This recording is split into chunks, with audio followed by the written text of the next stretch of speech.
Hey everyone, welcome to learning adventures. मैं आप सबको बता देती हूँ, I am a survey programmer और ये वीडियो मैं मेनली सर्वे प्रोग्रामिंग के लिए ही बना रही हूँ कि सर्वे प्रोग्रामिंग कौन से टूल्स पे होती है और सर्वेज एक्चुअली होते क्या है मैं आप सबको पहले ये बता देती हूँ। फॉर एग्ज़ाम्पल, आप यूट्यूब चला रहे हो और यूट्यूब चलाते चलाते आपके पास कोई ऐड आ गई और उस ऐड में कुछ सेट ऑफ क्वेश्चंस हैं।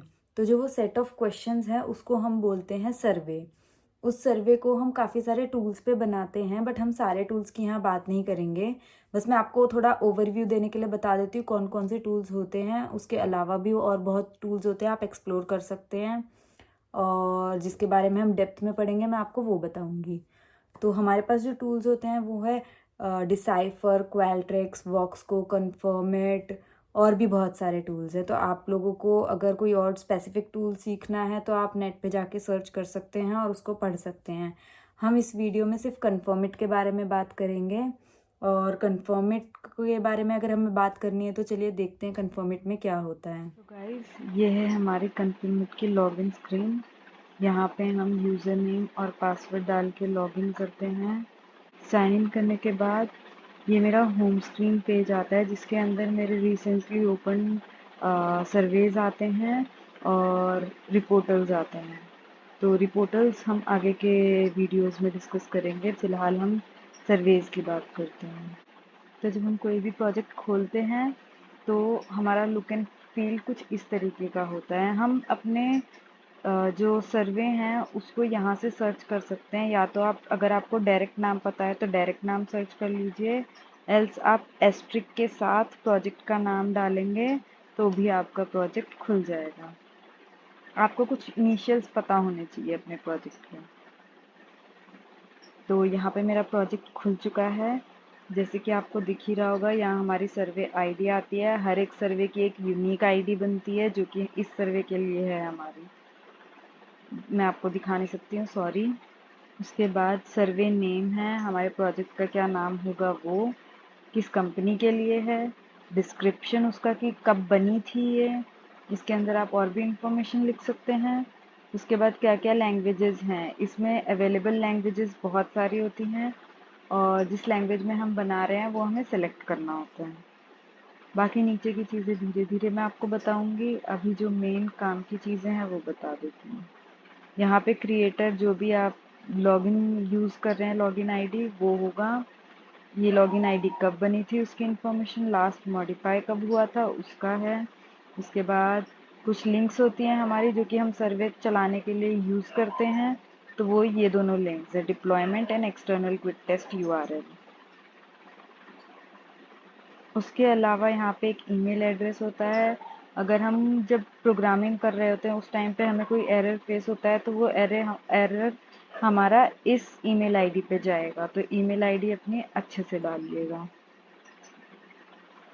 अब इसके बाद चलते हैं हम डिज़ाइनर टैब में। ये था हमारा सर्वे मैनेजमेंट। अब हम सर्वे मैनेजमेंट से जा रहे हैं डिज़ाइनर में। डिज़ाइनर में हमारा पूरा सर्वे का फ्लो होता है। अभी हम मेन यूज़ करेंगे, ये हमारा सर्वे का नाम है। अभी हम मेनली यूज़ करेंगे screener and main section. Firstly हम जो भी सर्वे बनाते हैं उसमें 3 पार्ट्स में डिवाइड होता है हमारा सर्वे। पहला होता है स्क्रीनर, सेकंड होता है मेन, थर्ड होता है डेमोग्राफिक्स। तो जो स्क्रीनर हमारा होता है उसके अंदर हम वो क्वेश्चंस ऐड करते हैं जो कि जहाँ पे हमें सर्वे टर्मिनेट करना पड़ता है। टर्मिनेट मतलब मान लो हमें कुछ पर्टिकुलर एज के लोगों से ही क्वेश्चन पूछना है, तो हम एक क्वेश्चन पूछ लेंगे कि भाई आपकी एज कितनी है। अब हमें चाहिए कि 18 to 25 के एज के लोग ही हमारे सर्वे को आगे कंडक्ट करें। तो इस केस में हम एक टर्मिनेट लगा देते हैं कि भाई अगर उसकी एज 18 से कम या 25 से ज़्यादा होगी तो टर्मिनेट कर जाए। तो जहाँ पे हम टर्मिनेट करते हैं जिन क्वेश्चंस में, वो हमारा स्क्रीनर में आता है। फिर हमारे मेन क्वेश्चंस की किस ऑब्जेक्टिव से हमारा सर्वे चला है वो क्वेश्चंस मेन में आ जाएंगे। और डेमोग्राफिक्स में हमारे जाएंगे कुछ पर्टिकुलर क्वेश्चन कि आप आगे हमारा सर्वे वापस से कंडक्ट करेंगे या नहीं, वापस से आप हमारे सर्वे पे मतलब आप अपनी ईमेल आईडी दे दीजिए, इस टाइप के क्वेश्चन। फर्स्टली हम इसके अंदर देखिए, हम स्क्रीनर में आए, पहली बात हमने यहाँ पे प्लस पे क्लिक किया तो हमारा एक्सपैंड हो गया। स्क्रीनर के अंदर आके हम राइट क्लिक करेंगे तो यहाँ हमारे पास बहुत सारे ऑप्शंस होते हैं। तो हम इंसर्ट इनसाइड में गए क्योंकि हमें स्क्रीनर के अंदर बनाना है। स्क्रीनर के बाद बनाना हो तो इंसर्ट आफ्टर करेंगे। तो हमें अंदर बनाना है तो हमने इंसर्ट इनसाइड किया। अब जो ये इतने सारे एलिमेंट्स हमारे पास आ रहे हैं, ये हमारे सर्वे के क्वेश्चन टाइप्स हैं।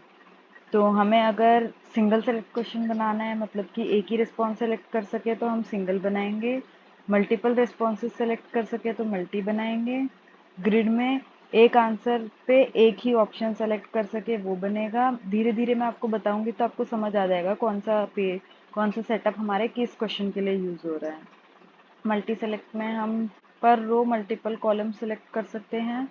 ओपन टेक्स्ट में हम कोई भी वैल्यू डाल सकते हैं, न्यूमेरिक टेक्स्ट, उसके बाद न्यूमेरिक टेक्स्ट या स्पेशल कैरेक्टर, जो भी हमारी रिक्वायरमेंट है। न्यूमेरिक में हम सिर्फ न्यूमेरिक वैल्यूज डालते हैं। डेट इतना ज़्यादा यूज़ होता नहीं है, बट डेट हम वही कैलेंडर टाइप यूज़ कर सकते हैं। इन्फो इन्फो में पर हमारी बस एक सिंपल इंफॉर्मेशन, मतलब टेक्स्ट बुक शो करने के लिए, हमें उसमें कुछ रिस्पॉन्स नहीं चाहिए, बट हमें कोई इन्फॉर्मेशन यूज़र को दिखानी है। तो उसके बाद एक रैंकिंग क्वेश्चन है, रैंक करने के लिए ओपन टेक्स्ट है। ओपन टेक्स्ट और ओपन टेक्स्ट लिस्ट में ये डिफरेंस है कि ओपन टेक्स्ट में आपके पास सिर्फ एक ही ओपन टेक्स्ट आएगा, ओपन टेक्स्ट लिस्ट में मल्टीपल आ सकते हैं। Same numeric and numeric list. 3D grid में हमारा, जैसे हमारा मल्टी ग्रिड और ग्रिड में पर रो सेलेक्ट होता है, वैसे ही 3D ग्रिड में हमारा पर कॉलम सेलेक्ट होगा। इसके इसी तरीके से हमारे और भी क्वेश्चंस हैं, तो हम एक्सप्लोर करेंगे इनको धीरे धीरे।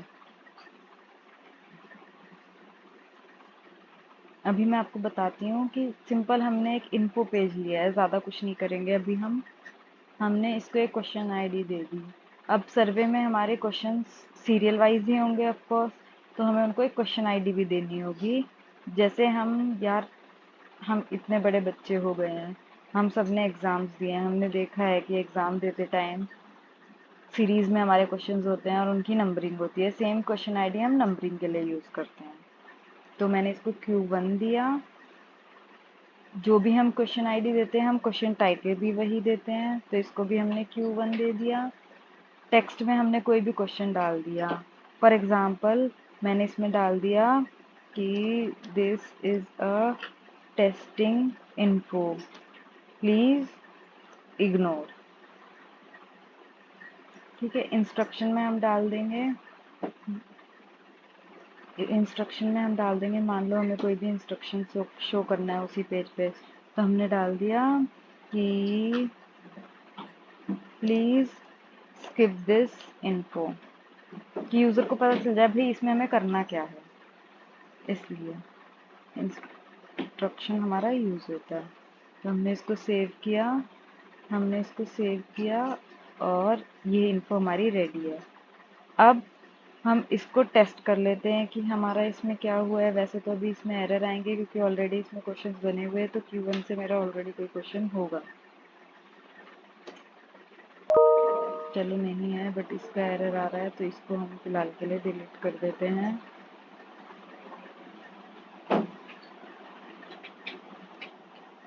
और अब हम टेस्ट करते हैं एक बार, हमारा एरर चला गया होगा। इस विंडो में हमें सारे एरर्स मिल जाते हैं।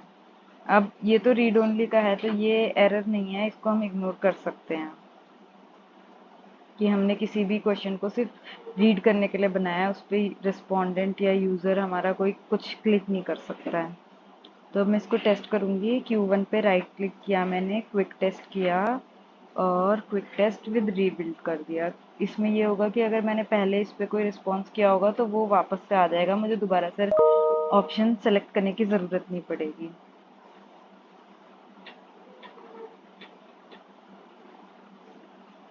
तो देखिए इस तरीके से हमारी इन्फो आ गई है कि this is the testing info, please ignore, please skip this info. तो इस तरीके से हमारा वो इन्फो जो पेज था वो शो हो गया।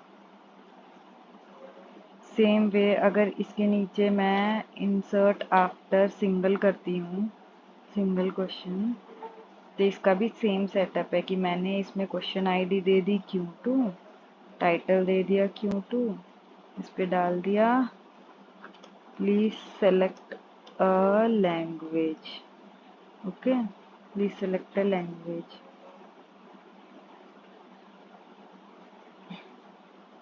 फिर इंस्ट्रक्शन दे दिया please select a language you are comfortable with.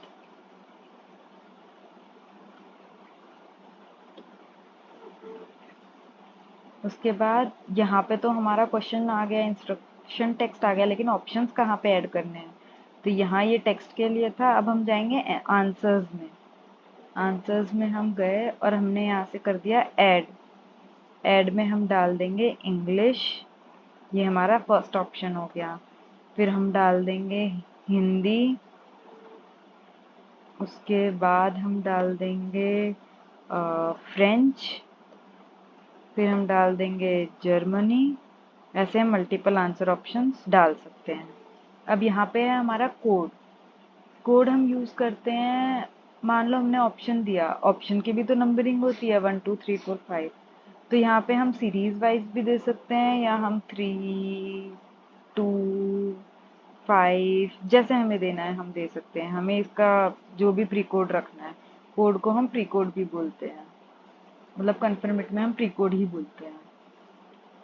उसके बाद अभी इसका ज़्यादा यूज़ है नहीं, तो ये बाद में बैकग्राउंड कलर हमारा ऑप्शन का बैकग्राउंड कलर चेंज कर देगा। इसको भी यूज़ करके देख लेते हैं। वैसे तो इसमें हेक्साडेसिमल यूज़ करते हैं, बट ये भी हो जाता है। उसके बाद की पोजीशन से हमारा, चलो ये मैं बाद में बताऊंगी, क्योंकि इसमें अभी और चीज़ें सीखने की ज़रूरत है। तो हमने ये चीज़ करी, अब हम ज़रा इसको भी टेस्ट करके देख लेते हैं इसके साथ। ये मेरा एरर आ गया था, question ID Q2 was not unique, क्योंकि Q2 पहले से बना हुआ है। तो हम इसकी क्वेश्चन आईडी चेंज कर देते हैं। अब हम चलेंगे quick test with label. Label को हमने कलर नहीं दिया है ना। अब इन जो इसका कलर है वो कैसे करते हैं, बाकी चीज़ें कैसे होंगी, धीरे धीरे सीखेंगे। यहाँ पे हम ऑप्शन सेलेक्ट करेंगे और हम आगे जा सकते हैं। अच्छा, जैसे ग्रिड क्वेश्चन है, एक ये बता देती हूँ। ग्रिड क्वेश्चन जो है इसके अंदर स्केल्स भी होते हैं। जैसे हम आंसर डालते हैं, आंसर हमारा रो वाइज आएगा और स्केल हमारे हेडर्स होंगे। तो स्केल में भी वैल्यूज वैसे ही डालते हैं जैसे आंसर में डालते हैं, तो आप बना के देखना। अगर आप लोगों को ये वीडियो पसंद आए तो प्लीज़ सब्सक्राइब कर दीजिएगा और बेल आइकन प्रेस कर दीजिएगा। कुछ भी डाउट हो तो कमेंट सेक्शन में मुझे बताना। Thank you, bye bye.